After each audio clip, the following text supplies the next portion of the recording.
Bonjour à tous, j'espère que vous allez bien. Sinon moi, je vais bien. Un jour, un très grand sage a dit, mon peuple est détruit parce qu'il lui manque la connaissance. Puisque tu as rejeté la connaissance, a-t-il dit, je te rejetterai.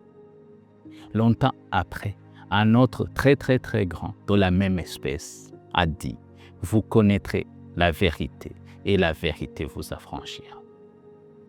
La connaissance est très importante dans la vie des gens.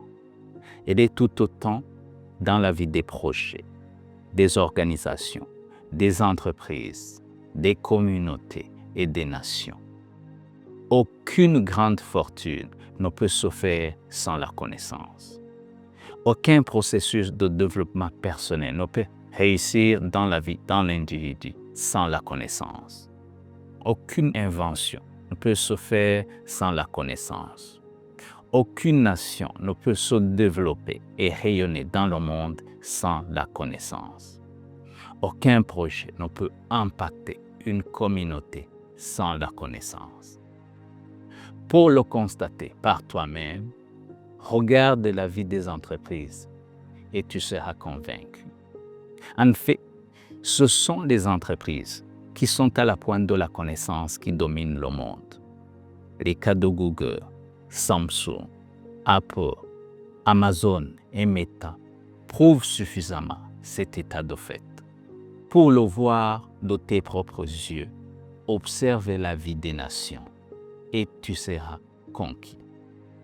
Les nations qui ont pu s'élever au sommet de leur splendeur, comme l'Égypte ancienne, la Grèce antique, Rome, les États-Unis, le doivent à la connaissance. Les petits pays pauvres et en plein désordre comme Singapour sont devenus des exemples dans le monde en quelques décennies grâce à la connaissance. La Chine est en train de conquérir le monde grâce à la connaissance. Par contre, dans les pays qui peinent à se développer, il y a une constance criante qui peut s'expliquer par des conditions de vie très précaires, mais qui est tout de même visible.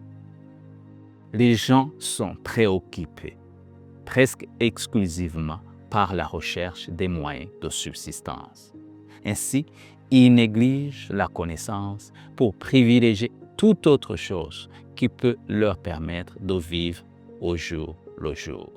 Cependant, ils font quelque peu erreur, car sans la connaissance, ils ne peuvent pas sortir de leur vie de précarité.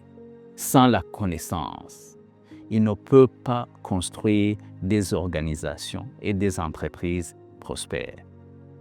Sans la connaissance, ils ne peuvent pas réaliser des inventions qui peuvent leur permettre de développer leur nation.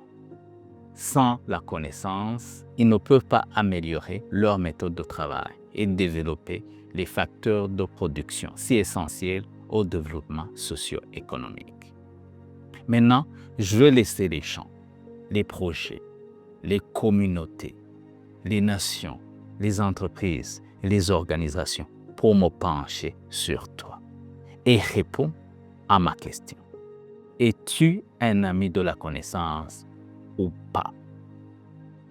Peut-être maintenant, tu te demandes quels sont les critères qui vont te permettre de répondre à ma question. Eh bien, je vais t'aider. Si tu vois que tu fais ces choses que je vais dire, tu sauras que tu es un ami de la connaissance. Dans le cas contraire, tu sauras que tu ne l'es pas. Par contre, tu gagneras car tu sauras ce qu'il faut exactement faire pour devenir un ami de la connaissance. Un ami de la connaissance lit des livres. Ça, c'est un. 2. Un ami de la connaissance privilégie des contenus audiovisuels éducatifs aux contenus audiovisuels distractifs. 3. Un ami de la connaissance a des amis proches qui aiment la connaissance. 4. Un ami de la connaissance participe à des formations gratuites et surtout payantes. 5. Un ami de la connaissance prend un temps personnel pour méditer sur des sujets utiles. 6. Un ami de la connaissance sait qu'il ne sait pas. Et un ami de la connaissance apprend chaque jour quelque chose de nouveau. Si tu te sens concerné par ces 7 choses, tu es un ami de la connaissance. En plus, tu es sur la voie de l'accomplissement. Merci à tous.